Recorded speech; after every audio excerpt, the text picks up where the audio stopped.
So today I want to talk about social influence on all of us, and we've been talking the last few days about the social influence of sexual, I would just call it sexual frequencies that are being spit out everywhere around us.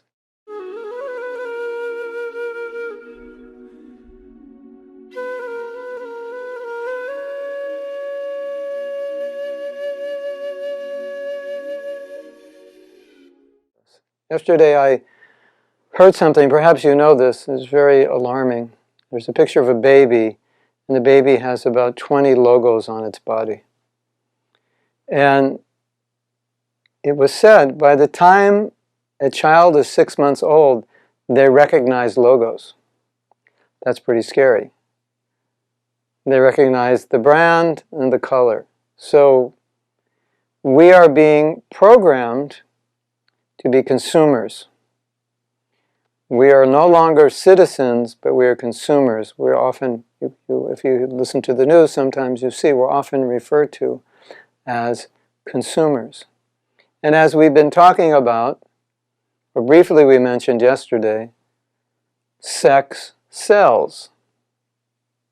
And therefore, it's always been used in advertising, or at least for the last 40, 50 years. It's been used predominantly in advertising. And now it's come to such an extreme that what would have been considered pornography previously is commonly used in ads to sell products that have nothing to do with women and nothing to do with sex. But sex sells. So that means we're all growing up in a society in which we're programmed to think about others in relationship to them as sexual partners, especially women. So the way women are raised now, they're raised seeing these images of other beautiful women that actually are not that beautiful, but are photoshopped. You know, in Photoshop, you can become thinner. Every limb of your body can become thinner, your face can change, your waist can change, everything can change. So there's one famous model, her name is Cindy Crawford, a famous American model. And she once said, "I wish I could look like Cindy Crawford." In other words, the way she was photographed, the way she was made up, the way she was photoshopped, has nothing to do with actually the way she looks. And so she said, "I wish I could look like Cindy Crawford." That's pretty funny. So women grow up seeing these images of these beautiful women that actually don't exist. And men grow up seeing these images of beautiful women that don't exist. And this becomes their ideal of a woman. This is what they see when they're looking for a woman. And of course, when women are made to look this way and not clothed well, naturally the man thinks of sex. So in our society, a woman's worth has become predominantly her physical attraction, and her physical attraction, of course, relates to sex, the pleasure she can give a man. So this is what we've come to. Now, what's so interesting about this is that within Vedic society, there's this extreme separation of men and women to prevent this, and control of what the public can see and hear, which practically is gone in our society. Some of the music videos are simply pornography, but it's available everywhere, and as you know, pornography is available on any smartphone. So we've never been in a situation like this in the entire history of the world where we've become so sexually crazed. And this is having a huge effect on relationships, because men do not want to commit. They'd rather just live with a woman, enjoy sex with her, and then dump her if they become tired of her or find a more beautiful woman. Now, one time, Srila Prabhupada said something very interesting. He told the story of Bilbamangala Thakur going to visit the prostitute Chintamani.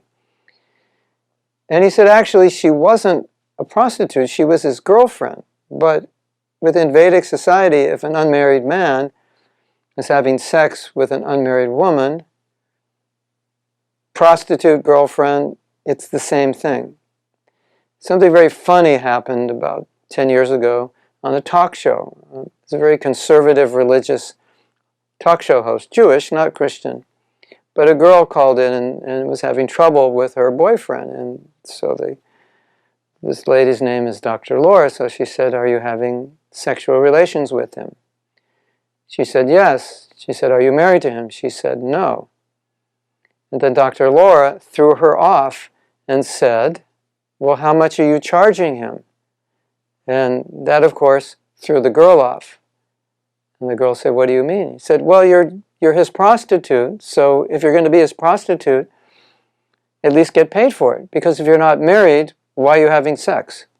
So this is a woman about my age, raised in another generation. Now, if you say that today, people think, well, there's something wrong with you. Why are you saying these things? But the reality is, where sexual constraints are not made, there will be an increase in divorce. There will be an increase in the loss of chastity, cheating on. It's like common sense. Anybody can understand. A boy is raised, a girl is raised, sexualized. They're thinking about sex from an early age. They have many, many boyfriends and girlfriends before they get married. And how are they going to be chaste to that one woman? And there's pornography all around them. And even if you're not looking at pornography, it's still all around you in the advertising. And they have, billboards, magazines, social media. You really can't avoid it. So this is actually destroying us. So it's so interesting to look at this in relation to the principles in Vedic society where marriages are arranged. A girl has one boy, that's it. Of course, they arrange marriages, so many problems, and yeah, okay. There may be so many problems, but the principle is she has one man in her life. She's not going around sleeping with men, dating men. She has one man. That's it. And it works. So it's something to think about. I thought it was interesting when we see where society is going today, even though if we look at the Vedic and think, well, the Vedic's very conservative, maybe outdated. But when you actually see what's going on in society today, then the Vedic makes complete sense.